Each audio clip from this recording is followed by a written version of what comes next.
We got San Francisco versus New England. San Francisco 49ers versus New England Patriots. I don't think we have to spend too much time on this. I think to me, both of these teams are disappointing, but for different reasons. San Francisco, look, man, I don't know what's going on with them. They're snake bitten, man. The injuries in the defensive line. What is happening over there? Yeah, Bosa and Solomon Thomas, that hurts, specifically Yeah. Bosa. And so, in my opinion, some people have been asking me in fantasy football and stuff, and what's been going on. I said, my opinion is Bosa gets to the quarterback in about 0.2 of a second. You know, these quarterbacks that San Francisco 49ers are playing, they have about an extra half second to a second to throw the That ball. matters. It's everything. That matters. Add to that Sherman has been out. I know he's going to come back, but you get degradation of defensive talent, and they're still good, don't get me wrong. And what I'm seeing specifically is that San Francisco's defensive backs, their coverage is great, but they're not turning their heads on back shoulder fades or deep balls. Well, maybe it's the lack of pressure, and they're just not used to that extra time. I agree. You know, maybe they got fat and happy off the fact that everyone was getting the ball out rattled, you know, and they had free reign back there. Who knows? We saw this with the Giants when they won their 2 Super Bowls. If you can get a pass rush with 4, and you can drop 7. Oh, that's everything. That's everything.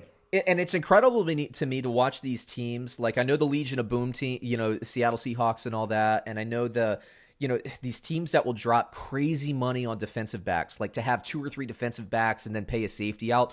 That's great. Don't get me wrong. But if you don't have a defensive line, it doesn't matter. However, if you have a strong defensive line, you can make an average secondary look incredible. Because what 100%. happens is quarterbacks under pressure, what do they do? They put the ball up earlier than they want to, which leaves potential for interceptions. Then your free safety can just sit back and feast, right?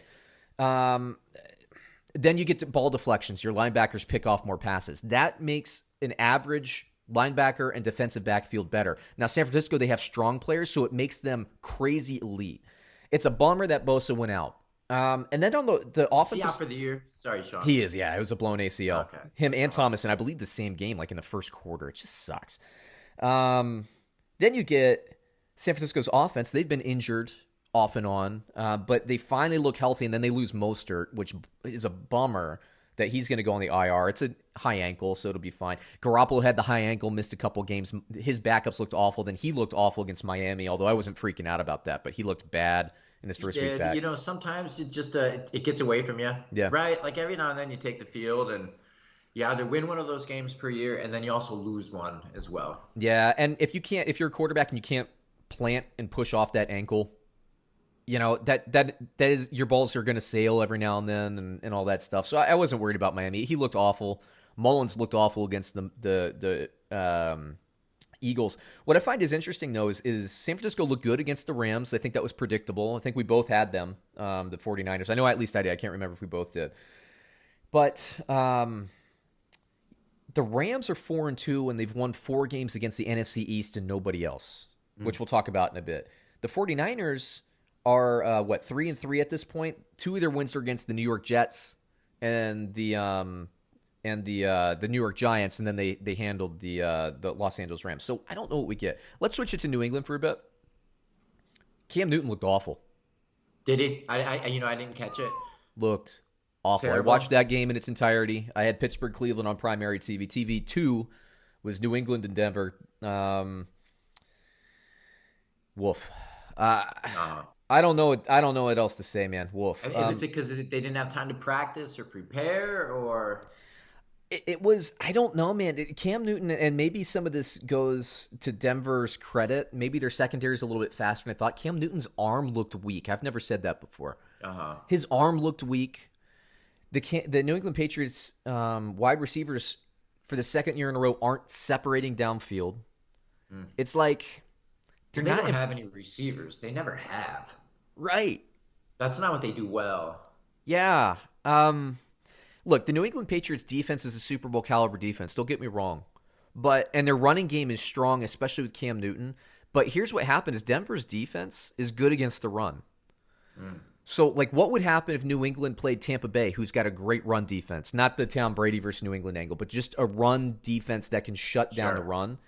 Sure. Packers cannot run on the Bucs at all. Right, and they're good, Yeah. a great running team, and Right. I would say that New England's running game is very good, probably top 10 in the league. I don't know, I haven't really thought in that level, but if the running game goes away as it did against the Broncos, they were dead in the water. Cam Newton could not get it done, and maybe they just weren't ready to go. You know, Belichick, he's gonna get this team ready to go, but shoot, I think this team looked better against Kansas City without Cam Newton. And it was one of my concerns coming. This is what I'm talking about. It's one of my concerns coming into the season, and I feel like this might be confirmation. Is that, can Cam Newton beat teams when they're one-dimensionally passing the ball? I think he can. I do. I think he can. I don't know, man. I don't. I think that he can. I think they'd rather not put it up to that or, take it there, but I think it's possible, man. He can get lights out. What do you think? I don't know. Maybe he's reliant on wide receivers, creating 5 yards of space and separation. That's not going to happen this year. He might be. I know. And look, I'm comparing this. It's New England, right? And it's Bill Belichick, and they're always going to be relevant. But I'm comparing them to the Buffalo Bills, and I think they'll probably split with the Bills this year. It's just a guess. But if I'm comparing them to the Kansas City Chiefs, who I know the controversy and all that, but Kansas City Chiefs in the playoffs, I'm taking Kansas City. I'm taking Tennessee, and I'm taking Pittsburgh at this point over them. Well, and probably Buffalo. yeah, but let's not get ahead of ourselves over one game, man. It's still New England. But to me, it's not one game, man. It's not one game. They figure it out. They figure out who they are better than any other team. Smartest team in football, I'll give you that. Right. Defense is elite. But and they game plan better than anybody else. I'm not sure. Look, they just lost a game. They lost that game in a way that they hadn't lost a game in 20 years, right? They were just outmatched and didn't have it and didn't look by as Denver, good. Brad. I know. But it is one game, so I know they looked like Cleveland, right? But my issue here is run defense. If you're playing an elite run defense and you can't get Harris or Burkhead or White or whoever going, and you can't even get Cam Newton going in the run game, what do you turn into? You turn into Cam Newton dropping back and trying to make things happen with a wide receiver group that hasn't been really separating in their routes. And I know I get some Patriots fans giving me some analytics. Look, I see it, man. I've been watching a lot of Patriots over the last couple decades. This isn't the Deion Branch, New England Patriots. This isn't Randy Moss and Wes Welker. Julian Edelman, I know he gets little option routes and everything. He gets open, and I like that, but that's not Cam Newton's game. Sure. I'd like the Patriots a lot more if they still had Brady at this point. I'm worried about them. I mean, I would too, but... And I'm talking about Super Bowl here, Brad.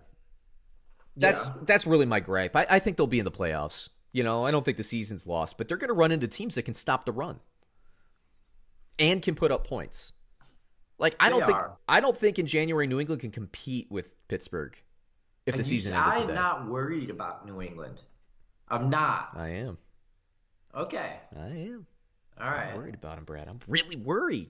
Yeah, What's happening? I don't know, dude. I think that just because they're New England, I still think that they're as good as Pittsburgh. They're as good as Tennessee. Because let's say Tennessee is 13-3 and New England's 10-6. Would it surprise you in any way if New England took them to task? The answer to that is no. No, but here. I get what you're saying, and I don't disagree with it. But what I'm saying is the spirit of New England, right? It's not just Bill Belichick. I think there was it's like Lennon and McCartney and the Beatles, man. It's the Belichick and Brady. You get accountability at the coaching staff, and you get accountability with the players. Is Cam Newton the leader that Tom Brady was? And how can you be? Tom Brady had 7 Super Bowls or whatever it is. I mean, it's tough, dude. I think that the character of this team has changed a bit with Brady leaving, and that's only natural. So that's my big concern is how does the team react and when the chips stack against them? Look, if they looked ugly against Kansas City, which they didn't, by the way, I wouldn't be worried. But I'm saying should it be Stidham or Hoyer? I'm not convinced, and I've never been convinced. Well, I shouldn't say that because for 2 weeks this season I was convinced. So I might be overreacting a bit, Brad. You might be right. You might be right. A little bit. All right. Well, let me hit you at the line here. Bovada +5 has San Francisco +5. Although I have seen it recently. Bovada had, I think, the line moved to San Francisco +3. But San Francisco's getting basically a field goal or a little bit more versus New England. Who do you got? I like New England. I'm gonna be a smart man and go with Bill Belichick in New England. My thing is, dude, I never bet against Bill Belichick. It's one of my rules, so I'm not going to. If I have to make a pick today and I'll do it and I'll track it, I'm not going to put my money on it. San Francisco. I'll take San Francisco in 5. I hate it a little bit more at San Francisco +3. We'll see where the lines get bet to and all that stuff. But like I said, I'm not. Yeah, like we were talking about with the defensive backs and not turning their head and stuff. You don't think that McDaniels and Belichick are seeing that on film? I think we're going to see a lot of back shoulder this week, and San Francisco's going to have to turn their head around. And Right.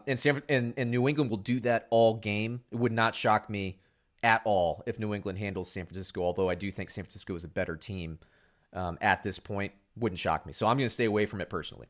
Okay. Fun game though. Fun game. Yeah. Next game on the Absolutely. list, buddy.